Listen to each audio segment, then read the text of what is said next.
Muy bien, estamos en esta enseñanza, que es la enseñanza primordial interna. Bueno, es lo que todo ser humano debe de conocer.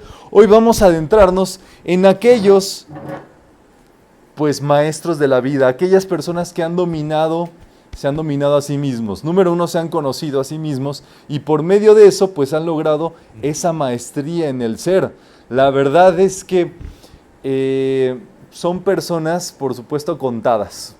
¿Me entienden? O sea, imagínense 4 billones de años que tiene de evolución la Tierra y estamos justamente con este asunto que se puede contar casi casi con los dedos de la mano toda esta situación. Entonces, ¿qué es lo que ocurre? Pues bueno, ellos han sido estudiosos de la vida, de su propio ser, de su propia energía, y por medio de eso han definido todas las situaciones y todo lo posible en su existencia. ¿Qué es ese ser? Pues es lo que nosotros somos. Por supuesto, nosotros somos el monito que está aquí abajo, pero ¿de dónde recibimos esa energía de vida?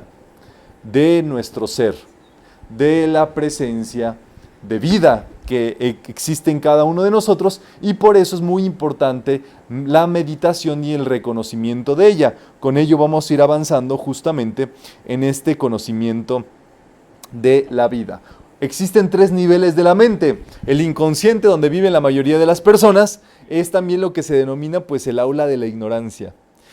Luego comienza el consciente, que es cuando ya uno se hace preguntas, cuando ya uno quiere aprender, cuando uno ya sabe que no tiene todas las respuestas y empieza a hacer ese proceso de la conciencia. Es un proceso de concienciación lo que se va destapando allí, lo que se va develando. Y después, por supuesto, algunos seres han llegado a la supraconciencia. Se han visto de frente con lo que conocemos que es el ser. Y por supuesto han ocurrido grandes cosas a raíz de esto. Maestros del ser, podemos leer. Enseñanza de cómo realizar el real ser que se expone en su instrucción y vida. No se sabe cuántos han realizado el ser, pero han habido personas que le han expuesto con claridad y contundencia. ¿Qué quiere decir esto? Que muchas de las veces estas personas que lograban pues esta superación, esta vivir en la supraconciencia, pues lo hacían en el anonimato o en ermitas o en cuevas, ascendían y nadie sabía de ellos. Poquitos han sido los que se han conocido, por supuesto, en este aspecto, y menos aún los que han explicado cómo realizarlo. Muy bien, entonces vamos a ver a estos maestros que se encuentran aquí, Gautama y Krishnamurti. Ellos expusieron cómo se es y cómo se vive cuando se realiza la conciencia de sí mismo. Por supuesto, Krishnamurti vino 2600 años después del Gautama y dio la enseñanza del Gautama. Un día le preguntaron al señor Gautama que cuál era su enseñanza y él tomó una flor, que bueno, en este caso, tomó una pluma y respondió. ¿Qué quiere decir? La observación. Esta enseñanza se trata de la observación que nosotros hacemos de la vida, de nosotros mismos, de nuestra existencia. Entre más observadores seamos, pues más podemos lograr algo. ¿Qué está pasando allí? No pueden estarse cambiando de lugar. Ok. No puede haber distracciones.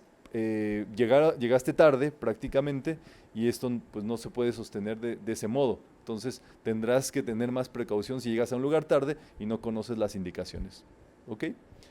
Entonces, ¿qué es lo que sucede? Que Krishnamurti después de 2600 años vino y enseñó a observar al que observa. O sea, no solamente se trata de observar las cosas, sino que nos observemos cuando estamos observando. Por supuesto, es un segundo nivel de la concienciación. Y bueno, vamos a verlo a profundidad un poquito más. El conde de Saint Germain nos dio la enseñanza del yo soy. ¿Y qué es esa enseñanza del yo soy? Lo que el ser puede hacer por nosotros y por la existencia y por la vida. Entonces, el uso del yo soy es la expresión máxima del ser. Por supuesto, nosotros estamos en vías del perfeccionamiento, en vías de lograr ese yo soy, en muchos ámbitos, Pero la práctica es un propósito, por supuesto, que el maestro Saint Germain nos pone como un propósito muy ambicioso de lograr el ser por medio del yo soy, pero pues bueno, si él lo enseña de ese modo, es por algo. Y también Ramana Maharshi enseñó cómo desenvolver la conciencia del ser. ¿De qué se trata todo esto? De la observación plena que nosotros podamos hacer. Además de ellos, existe este hombre llamado Moisés, un hombre bastante fuerte, o sea, de bastante, que le pasaron un buen de cosas y que aguantó todas las cosas. A ese tipo de fortaleza me refiero, pero el calibre que él tuvo, por supuesto, no fue cualquier cosa. A él se le atribuyen todos los primeros textos de las Escrituras. El Génesis, el Deuteronomio, toda la primera parte. Disculpa, ¿él fue el que se fue 40 días con Jesús y le estuvo dictando todos los mensajes? No. No, Moisés es muchísimo antes de Jesús. Sí, Moisés es el que libera al pueblo, ¿verdad? Ustedes conocen su historia. Vamos a leer la síntesis de su historia para acordarnos. Judío, nacido en Egipto y criado como príncipe hijo del faraón, emprendió una campaña libertadora del pueblo judío. Escribió pasajes de la Biblia. La Biblia está escrita en símbolos. Él fue justamente el primero que empezó a escribir esas escrituras. ¿Y qué ponía en esas escrituras? La enseñanza del ser.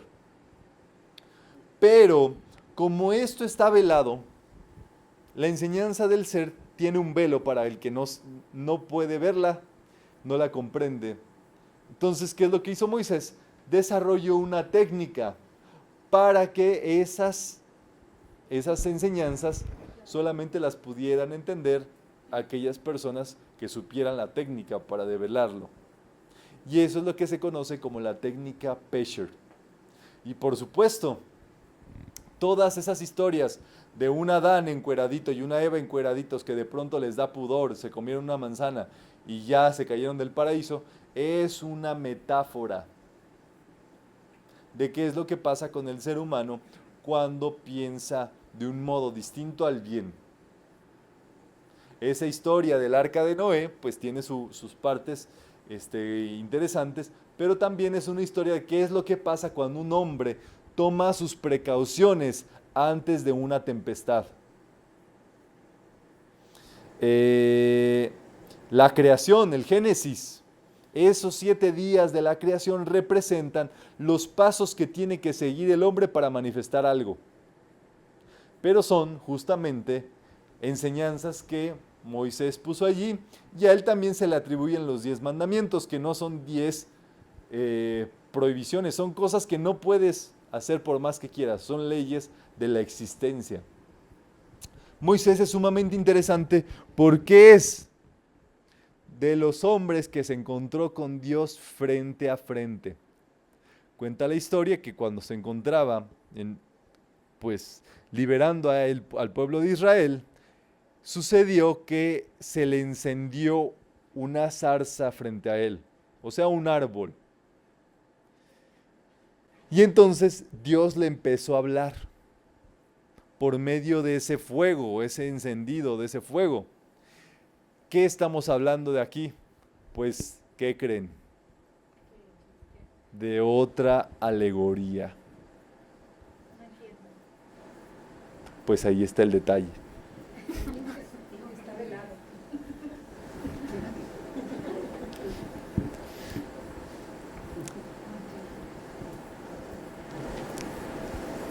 Piensen ustedes en Moisés. Él se iba a largos periodos de meditación. Él se iba a meditar. ¿Y con quién se encontraba? Con el ser. Cuando él se encuentra con ese ser, él se encuentra con el umbral o con el poder del fuego de la conciencia. Por supuesto, el árbol representa la vida, la zarza representa la vida. Y entonces es el que le manda a liberar el pueblo y le dice, y si me preguntan cómo te llamas, ¿cómo les voy a responder?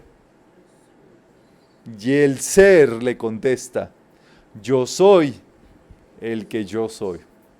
El ser mismo es el que manda a la liberación de cada una de nuestras existencias. Por eso, por supuesto, es considerado un maestro del ser. Esa zarza ardiente, vamos a leer, es la concienciación de sí mismo. Se produce a veces como un fuego dentro de la cabeza. No le revela ninguna identidad como un Dios determinado. Allí es que hay un parteaguas. Antes, a quienes se les había parecido Dios, Dios le daba sus cosas o indicios y todo esto, y cada quien se imaginaba a Dios de un modo. Lo creaban con barbita, lo creaban con unos truenitos, pero Moisés hace algo que nadie había hecho. Y regresa a Dios al mundo de posibilidades infinitas. A no ser una etiqueta, a no ser una imagen, a no ser una vaca sagrada, a no ser un cordero, a no ser esas etiquetas con las cuales se había adoptado pues esa forma de Dios. Y entonces dice, Dios es. Ese es el asunto por el cual el nombre que se le reveló a Moisés no es utilizado por los judíos. Porque a ellos les representa esto, ser tan sagrado, que por eso no utilizan el nombre tal cual. Entonces Moisés se encontró de frente con esa zarza ardiente y recibió ese nombre de Dios que nosotros ahora conocemos. Yo soy lo que yo soy, que es el ser, es la fuerza y la potencia completa del ser, sin limitaciones. Pero el ser en primera persona, en presente y en singular. Yo soy. Es justamente el Yahvé, que es lo que representa el tetragramatón. Que para su definición, pues se dice Yod-He, Vau-He. Yo soy lo que yo soy. Y por eso se llevó a transformarse en Yahvé o Jehová. Muy bien. El ser. Vamos a leer. No hay dudas de que la conciencia del ser universal llamado Dios se define como el ser en absoluto diciendo yo soy. O sea, cuando el ser lo hacemos presente decimos yo soy. Y ese es el asunto del yo soy y de la enseñanza del yo soy. Cómo algo que es etéreo, en infinitivo y demás lo haces presente. Pues es lo que conocemos como la práctica de la presencia de Dios. El reconocimiento de Dios activo, no en el futuro, no en algún momento, sino presente aquí, con toda su fuerza, con todo su poder. Y no se trata de que uno se imagine una cosa, otra cosa más. Se trata de que uno sea y se convierta en eso. Por supuesto, lo vamos activando y lo vamos avispando. Otro de los maestros del ser es Siddhartha Gautama. Vamos a leer acerca de su vida. Conocido como el Buda, nació en Lumbini, Nepal, cerca de la frontera con India, una luna llena de mayo aproximadamente en el año 500 antes de Jesús. Buda quiere decir despierto o iluminado. Eso es así. La luna llena que acabamos de vivir, que es la luna llena de Huizac, es la luna llena de el iluminado. O sea, de todos aquellos que se están en proceso de iluminación. Eso quiere decir la clarificación de nuestra vida, de nuestra existencia. Si uno no tiene claro su vida y su existencia, pues no está iluminado. Todavía uno tiene que meditar más, estudiar más, trabajar más para lograr ese propósito de la iluminación. Por supuesto, si ustedes ven también al señor Gautama, siempre se le pone un punto en el entrecejo, que es el punto donde se hace la concienciación. Es el único, digamos así, simbolito que se le pone al Buda. La gente que ha sucedido con el Buda que lo empieza a adorar y hay un budita y le dejan ahí lana. Le soban la panza. Hacen lo que sea con ese Buda y ¿qué pasa? Que eso no sirve para nada. Porque el mensaje del Buda, la enseñanza del Buda fue: piensen, observen, mediten. Hay que utilizar todo eso, que es la práctica de la enseñanza del señor Gautama. No es algo más que adorar, es justamente darnos cuenta de lo que son las cosas. Muy bien, su padre lo encerró para que desconociera el sufrimiento y la espiritualidad de la vida. O sea, era un niño con toda la prosperidad, con todo el éxito, con toda la fama, con todas las posibilidades. Y lo primero que hizo el Gautama fue renunciar a todo ello. ¿Por qué? Por darse cuenta del sufrimiento de las personas. ¿Y qué pasó con eso? Pues que con base en esa búsqueda fue que él llegó a la concienciación. Eso que se llama el nirvana. ¿Y de qué se dio cuenta? ¿De qué se dio cuenta, Mari? De que había enfermedad, muerte, vejez y sufrimiento en los humanos. En el ser humano. Entonces descubrió que el ser humano, científicamente está comprobado, sufre. El sufrimiento es científicamente comprobable, pues. Es cuando uno no se le está pasando bien en la vida. Uno está muerto en vida y ya. Cuando una persona no se goza de buena salud, no se goza de una economía próspera, cuando no hay amor a su alrededor, esa persona no está viviendo. Está medio vivo, y como estar medio vivo es lo mismo que estar medio muerto, está muerto en vida. ¿De qué se trata? Por supuesto, de darnos cuenta. Sale y conoce la vejez, la enfermedad y la muerte, y esto le despierta la compasión por el sufrimiento humano.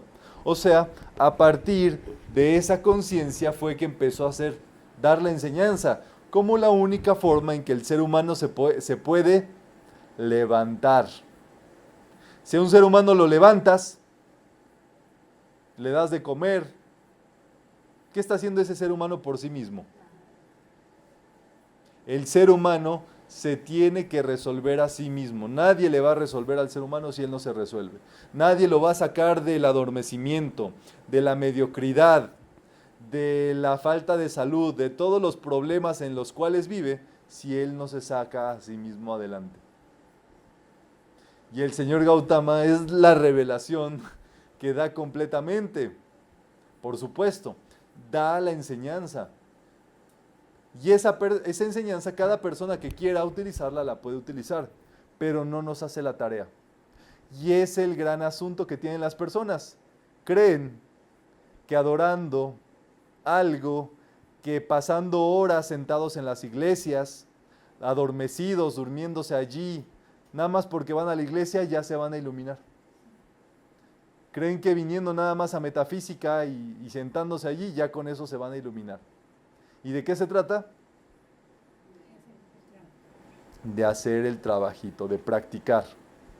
Yo pienso también que es cuando traen así como que mucha culpa o creen que yendo mucho a la iglesia pues van a ganar el reino de los cielos, ¿no? O el perdón, pero desconocen de la llama violeta transmutadora que se puede liberar. Sí, por supuesto. ¿Por qué? Porque tienen cedida toda su voluntad. En lo exterior. Exactamente, o en cualquier cosa. Por ejemplo, estos tiempos políticos son muy interesantes porque te das cuenta cuánto la gente ha cedido o no su poder interior. Cuando tú crees que viene alguien y que entrando esa persona así como por arte de magia va a cambiar el mundo y demás, ¿qué estás haciendo? Tú estás diciendo, yo le doy mi poder a esa persona.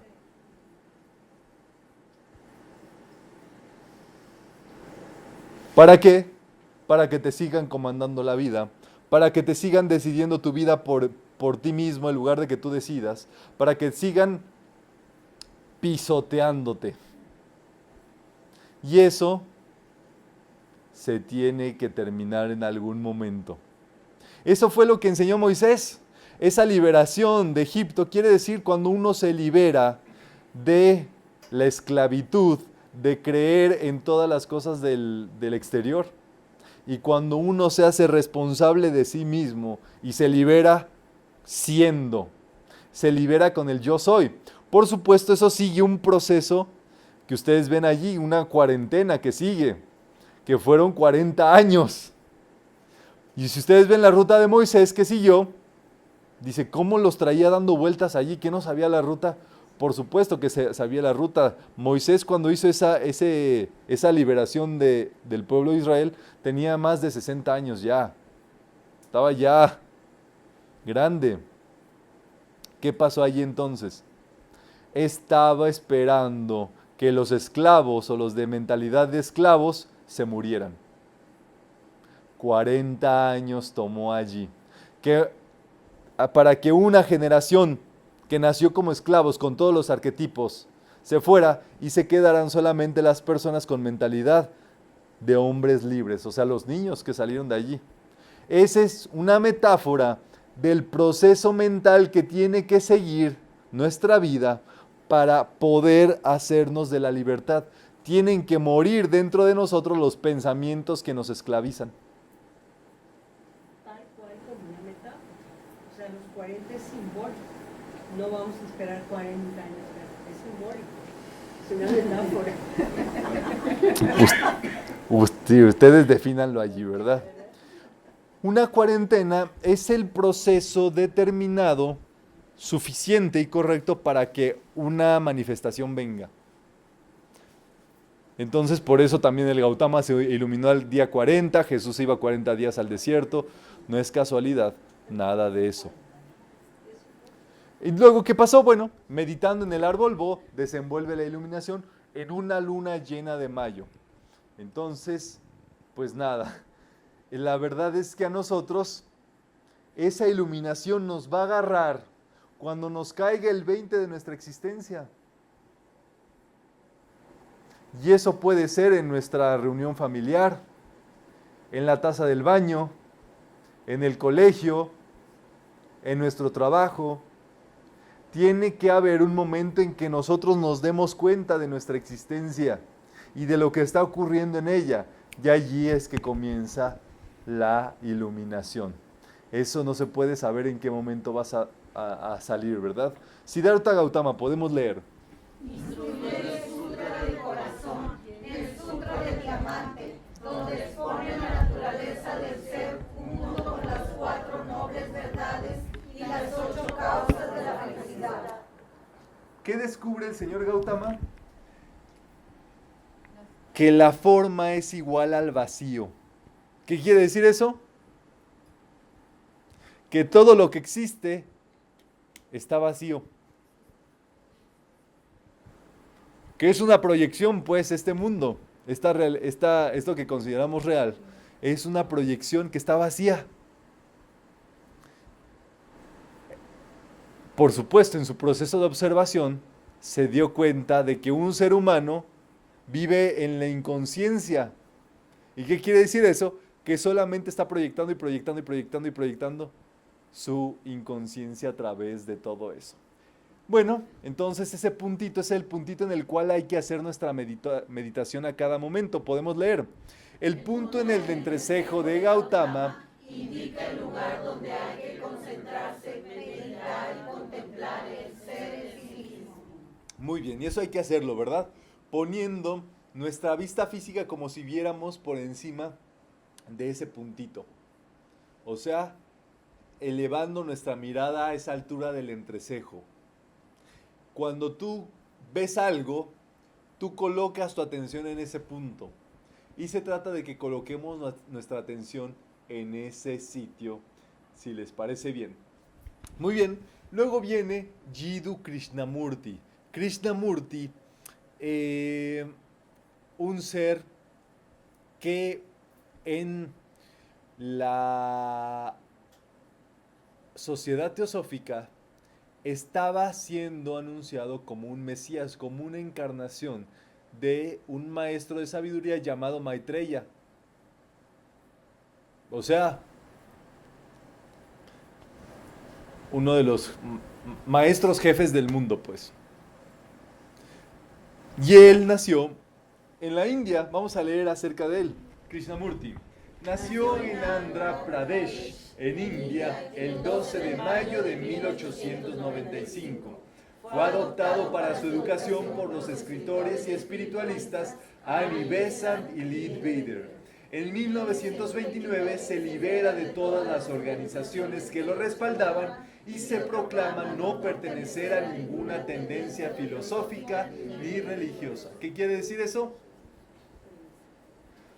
Que desde niño lo preparan para que sea el siguiente al mando en la cadena de todo eso, y cuando él llega a cierta edad, prácticamente los 36 años aproximadamente, él dice, ¿saben qué? No me interesa nada de eso. Y renuncia a tener alguna afiliación espiritual, religiosa y demás. Imagínense, todos ya se estaban preparando para adorarlo. Una encarnación de un Mahatma. Y él dice, váyanse para su casa, que no me interesa nada de eso. Allí pueden ver a Jiddu Krishnamurti con su hermano. Y en la otra imagen, Jiddu Krishnamurti con Leadbeater. Leadbeater se encarga de su educación durante muchísimo tiempo y es a raíz del cual Krishnamurti, como el nombre Alcione, escribe el libro A los pies del maestro, siendo llevado por Leadbeater cada noche a estudiar con el maestro Kuthumi. Y entonces es la primera obra de Jiddu Krishnamurti, A los pies del maestro. ¿Qué es lo que pasa? Un día, ya grande Krishnamurti, él fue creciendo, por supuesto, ¿verdad? Ahí está con Annie Besant. Annie Besant fue discípula directa de Elena Petrovna Blavatsky, quien escribió La doctrina secreta e Isis sin velo. La jefa, pues, de los estudios místicos y esotéricos de verdad, pues. Annie Besant lo educa junto con Leadbeater, y por supuesto Jiddu Krishnamurti se conoce todo lo habido y por haber de maestros de sabiduría, de mahatmas, de los rayos, muchísimas cosas. Pero ¿qué creen? Que en toda su ministerio, si se puede decir de ese modo, su enseñanza, él nunca vuelve a hablar de maestros, él nunca se refiere a nada del pasado, él no toma en cuenta nada de eso. Y se defiende hablando del ser y de la vida sin nombrar a nadie ni nada de nada. O sea, él se sacó de su corazón la enseñanza, todo lo que él enseñó.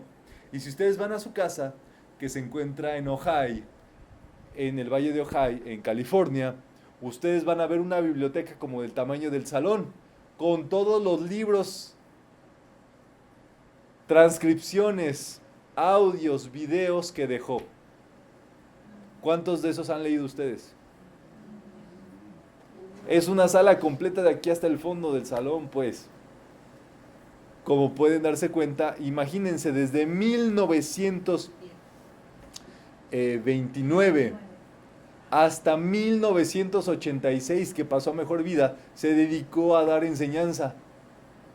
Todo eso está allí.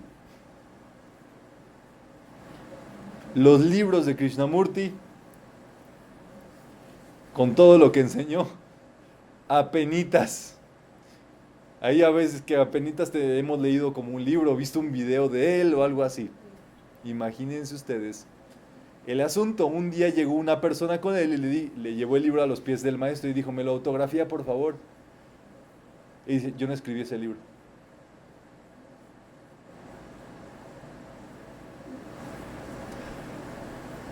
Piensen en eso. Piensen en esa situación. ¿Cómo puede ser que el hombre quizás más revelado, más clarificado en los últimos años, uno de los más clarificados, diga que no hay que seguir a ninguna religión. Él dijo, la verdad es una escuela sin caminos. No se puede por ningún camino llegar a Dios. Cuando la gente que está esperando que le digan cómo llegar a Dios. Y él dice, solamente vengo a decirles que no hay caminos para llegar a Dios. Pobrecitos todos traumados. No se me vayan a traumar aquí también, ¿verdad? Y entonces, ¿qué pasa? Pues da toda la enseñanza, da todo a hacer sin decir el nombre de Dios. No mencionaba a Dios. Nada.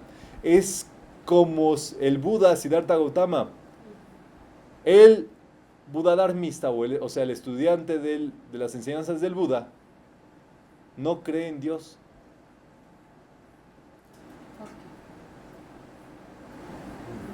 Pregúntaselo a ellos. ¿En qué creen? En nosotros mismos, en el ser, En nosotros Pero mismos. yo quiero decir algo. A lo mejor su misión es llegar a los que son ateos, no creen en Dios. Entonces, sin mencionar a Dios, los llevan a ese camino. Es que es sumamente interesante. Porque ya veo que le está causando conflicto eso. Porque eres tú mismo. ¿Eh? Porque eres tú mismo. Yo pienso eso.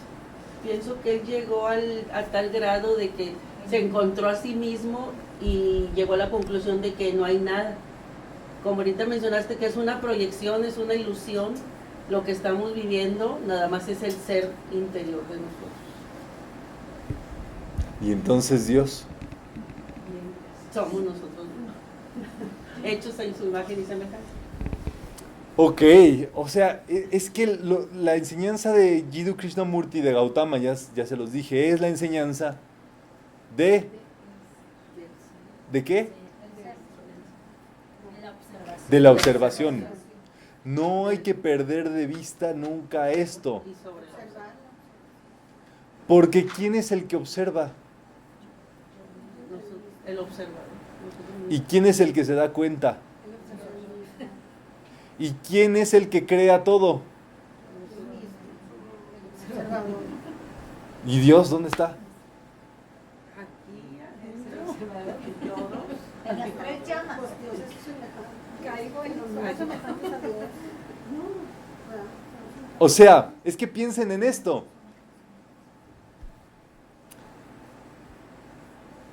¿Dónde está Dios si no hay observación? O sea, ¿cómo puedes darte de cuenta de algo que se llama Dios si no observas?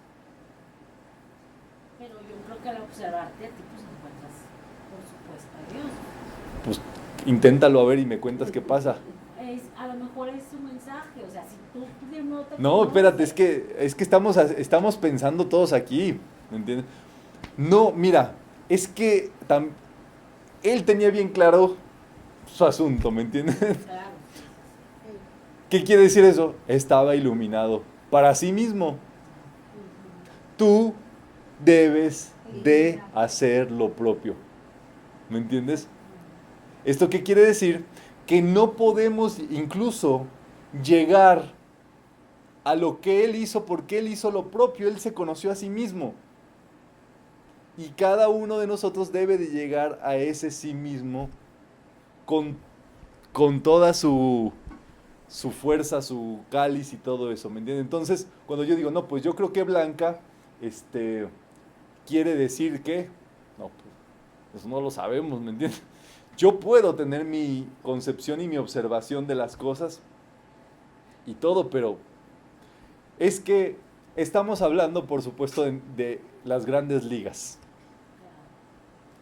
Yo digo, es cierto que no dejo ningún libro y que él dice que al fin del maestro no es de él y dice que recibía él esa enseñanza y todo eso. Pero digo, por ejemplo, en los videos de sus conferencias, ahí es donde descubres, ¿verdad? Su filosofía, porque en todo momento no te da una explicación, en todo momento te deja que tú contestes tus propias preguntas. Es que es verdad, es sumamente importante, porque si alguien llega y te resuelve, ¿tú qué haces? ¿Tú qué observas?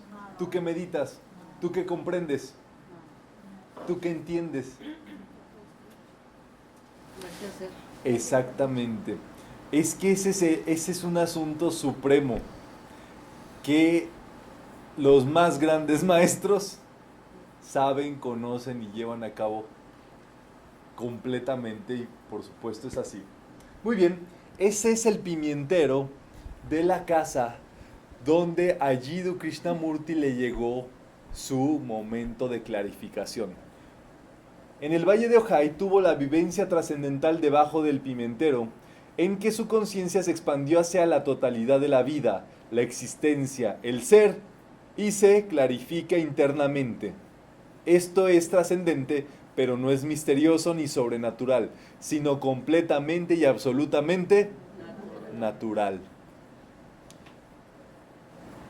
Dice Rubén Cedeño que Krishnamurti es una de las conciencias más claras que se han expresado en la humanidad, o sea, un clarificado, pues.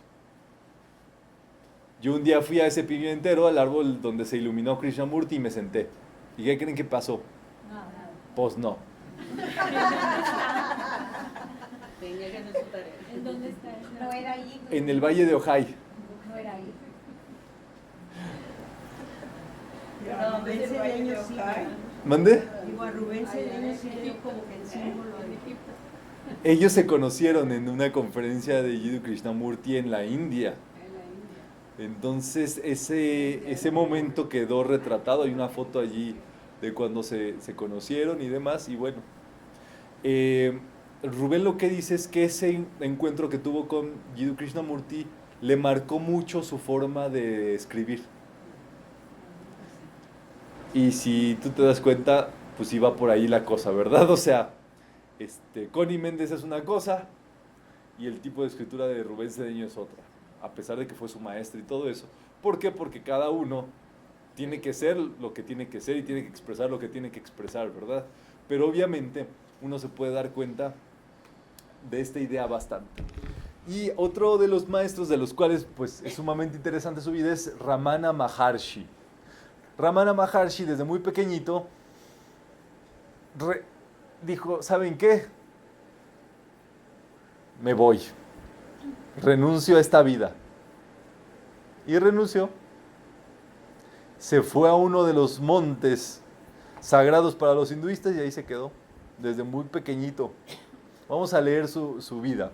Logró la conciencia de sí mismo por medio de la concentración, meditación y contemplación de lo que es el ser, aquietamiento de la mente y silencio interior. ¿Qué quiere decir eso? Que se fue a aquietar la mente allí desde pequeñito. Imagínense que tu hijo te digas a los 11 años, ¿sabes qué, mamá? Me voy, ya no quiero saber nada, me voy. Se tuvo que escapar, por supuesto. A los 17 años tuvo la vivencia de desencarnar, donde se dio cuenta que su cuerpo no era él. O sea, vio como su cuerpo allí y se observó y dijo, entonces yo no soy el cuerpo. Y entonces se puso justamente a renunciar a eso que creía. Y dice, así obtuvo la sabiduría del ser. Abandonó su casa y familia para irse a vivir al pie de una montaña llamada Arunachala, para conseguir su propia conciencia del ser. Renunció a las pocas pertenencias que tenía y solo se hizo una tanga, lo único que usó para vestir el resto de su vida, y se rapó la cabeza. Como se dio cuenta que esto del cuerpo no somos, la mente no somos, los sentimientos no somos, entonces dijo, voy a renunciar a eso que no soy. Y se dedicó solamente al ser.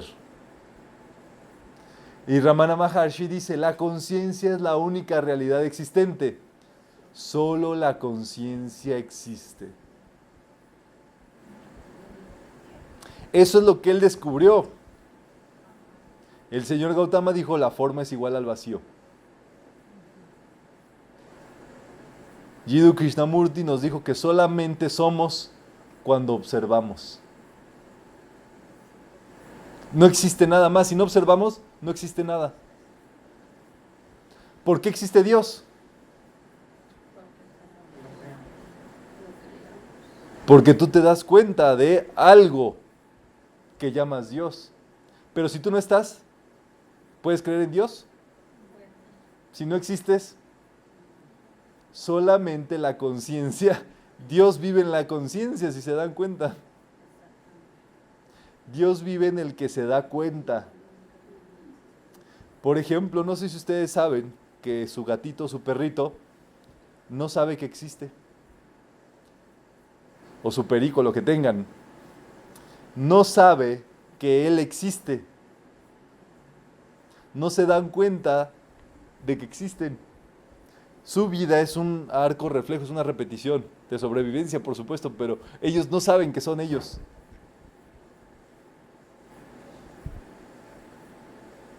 ¿Para ellos existe Dios?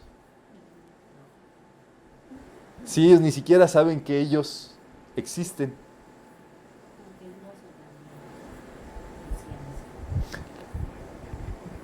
Como era cogito, ergo sum, ¿verdad?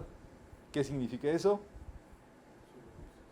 Pienso, luego existo. Por supuesto, el razonamiento nos da lugar a la existencia. Si no tuviéramos mente, conciencia, no existiríamos. Estaríamos en el limbo todo el tiempo dormidos. Piensen en eso. Por eso dicen que el mundo es de los vivos. O sea, de los despiertos. Rubén Cedeño dice sobre Ramana Maharshi: pasó 15 años manteniendo los ojos cerrados. Imagínense, meditó 15 años, Blanquita. Imagínate que tu novio te dije, me voy 15 años a meditar.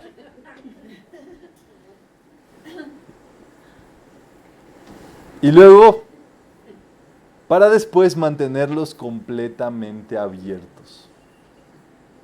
Un día llegaron y le preguntaron a Ramana, ¿cómo debemos tratar a los demás? Maestro, ¿cómo debemos tratar a los demás? Y Ramana contestó, no existen los demás.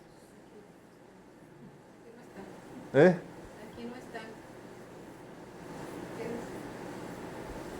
¿Cómo que no están? No, o sea, que no existen. ¿No existen los demás? ¿Qué es lo que existe entonces? Una conciencia, una sola conciencia. ¿Cuál? La conciencia de todos en medio de una conciencia. No, mija. Una conciencia universal. No. La tuya. Tú solamente puedes hablar. Solamente existe una conciencia, la tuya. Por supuesto. Y ahí vive todo lo demás. Solo la conciencia existe, es el mensaje de Ramana Maharshi. Entonces dice, ¿cómo debemos tratar a los demás? No, no existen los demás. Solo existes tú y tu conciencia. Todo lo que te ocurre en la vida es producto de tu conciencia. Regresemos. La forma es igual al vacío, de Siddhartha Gautama Buda. Solamente la observación nos va a hacer darnos cuenta de las cosas y solo existe la observación. Solo somos y existimos cuando observamos. Y Ramana dice, solo existe la conciencia. Él desarrolló este poder que se llama la enseñanza silente. Esto es algo que el maestro Saint Germain también habla, pero hay que meditarlo y reflexionarlo para entenderlo. Esto quiere decir que cuando tú realices esta enseñanza, no solamente que la escuches, no solamente como que medio le hagas así cuando se dicen cosas, sino que cuando tú la recibes y empiezas a meditar al respecto, te vas a tu casa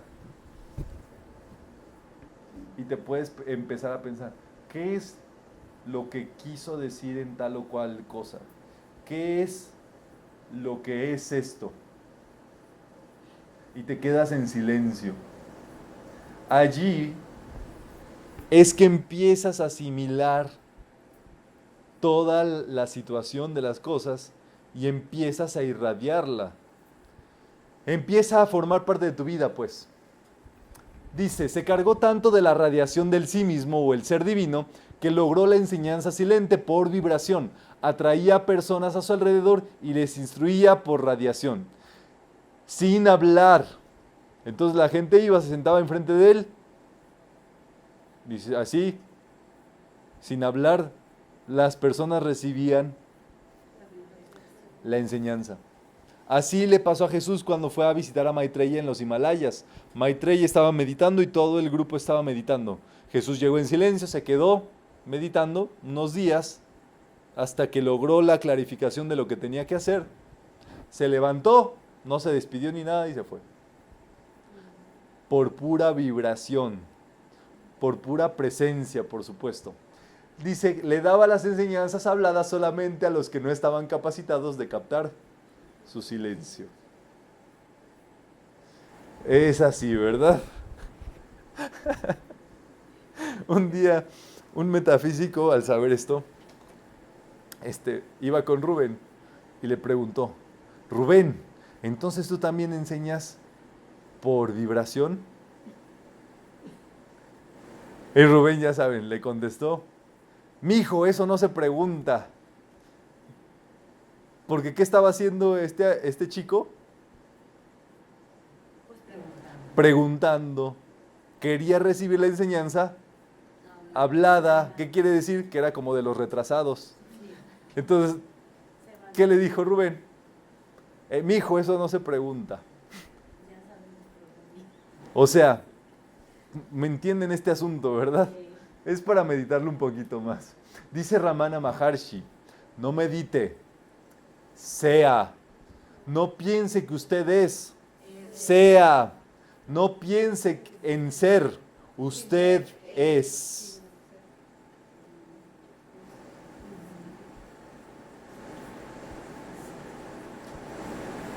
La autoconcienciación era la máxima práctica que recomendaba Ramana Maharshi. Y él es, por supuesto, el que da esta metodología en la cual uno medita y se pregunta, ¿quién soy yo? ¿Quién soy yo? ¿Quién soy yo? ¿Y quién eres? Yo soy lo que yo soy. Pues usted ya porque tiene la respuesta, ¿verdad? Pero la tenemos teórica. O sea, ese yo soy, lo que yo soy un día, tiene que salir dentro de nosotros y ser a todas luces, ¿me entienden? Silenciosamente incluso. Entonces, cuando te preguntas la primera vez quién soy yo, ¿eres el cuerpo? No. Entonces, ¿qué hay que decir? ¿Los 5 órganos sensoriales? ¿Eres los sentidos? ¿Eres lo que sientes? No. Tú no, Lili, ¿y los demás? No. ¿Eres los órganos de acción? Tus brazos, tus manos, tu boca. ¿Eres solamente eso? ¿O eres eso? ¿La mente que piensa? Hay que decirlo. No soy eso. Así como decimos yo soy aquello, yo soy esto. Tenemos que empezar a desidentificarnos con lo que no somos. Y hay que decir, no lo soy.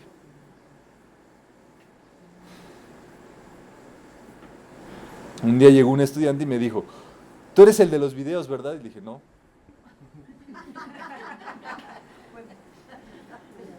Es que como pa' qué. Pero aparte, o sea, es que eso no, o sea, nosotros no somos lo que la gente cree que somos. ¿Me entiendes? O sea, porque nos etiquetan. Y a mí cuando me etiquetan, me rebelo. Porque es así, la gente nos ha etiquetado muchas veces, qué sé yo. Tus hijos dicen, ay mamá, ¿verdad que eres bien buena y me vas a dar dinero? Entonces te etiquetan de buena para que les des dinero. O tal persona te etiqueta de tal o cual cosa porque le conviene a esa persona. Y también como que te encasillan. Te encasillan, exactamente. ¿Y qué etiquetas? ¿Y quién somos? ¿Eres tu nombre? ¿Eres tu cuerpo? ¿Eres tus pensamientos?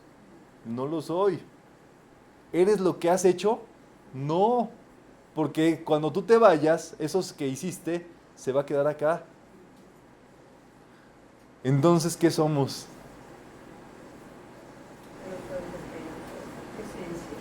Yo somos materia. Como decía Pablo, no existo. Sí. Es Dios en el muerto. Exacto. El asunto es, por supuesto, que todos los que estamos nombrando, ellos ya lograron eso. Ya lograron comprenderse a sí mismos.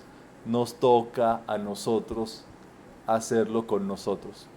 Y allí no podemos tomar ningún libro de cabecera, no podemos tomar las palabras de ningún sabio, no podemos hacerlo en el mismo sitio que lo han hecho todos. Y a ti te puede ocurrir en la playa rosa, Blanquita, a lo mejor ahí te está esperando. O en la taza del baño, o en el auto. A cada persona en un momento determinado, con una concienciación de eso, por supuesto. Entonces podemos decir, si nada de eso soy, entonces ¿quién soy yo? Y seguirte preguntando, ¿quién soy yo? Toda la vida preguntándonos esta cuestión. ¿Qué es lo que va a pasar? Han visto el anuncio, ¿verdad? De la Tootsie Pop. ¿Cuántas chupadas se le tiene que dar para llegar al chiclocentro de la Tootsie Pop? Le preguntaba el buito al niño, ¿verdad? O al revés. ¿Eh? Ya cuando van a mitad la muerte. ¿Cuántas chupadas son? No sé, nunca las Una conté. mordida. Una paleta para Sí, todos. con amor. No se sabe, porque cada quien tiene una lengua distinta, baba distinta. Cada quien babea distinto, ¿verdad? Pues igualito, cada pregunta, ¿quién soy yo? Es una chupada a tu Tootsie Pop. ¿A las cuántas chupadas vas a llegar al chiclocentro de tu ser? A las que sean necesarias. No, cálmate tú, Mari, tú bien presumida. Siempre andas presumiendo tú. ¿Qué es eso? Que cada quien le tiene su proceso de autoconcienciación, ¿me entienden? Entonces hay que comenzarlo en algún momento porque hay que comenzarlo. Pero eso cada quien tiene que llegar a ese proceso. Y por eso en la meditación que vamos a hacer, que siempre hacemos, es la pregunta. ¿Quién soy yo? ¿Quién soy yo? ¿Quién soy yo? ¿Quién soy yo? Solo la conciencia que permanece, eso soy. De acuerdo en palabras con Ramana. Pero hay que ver qué permanece y qué no permanece. Y por último vamos a estudiar al maestro Saint Germain. El maestro Saint Germain podemos leer.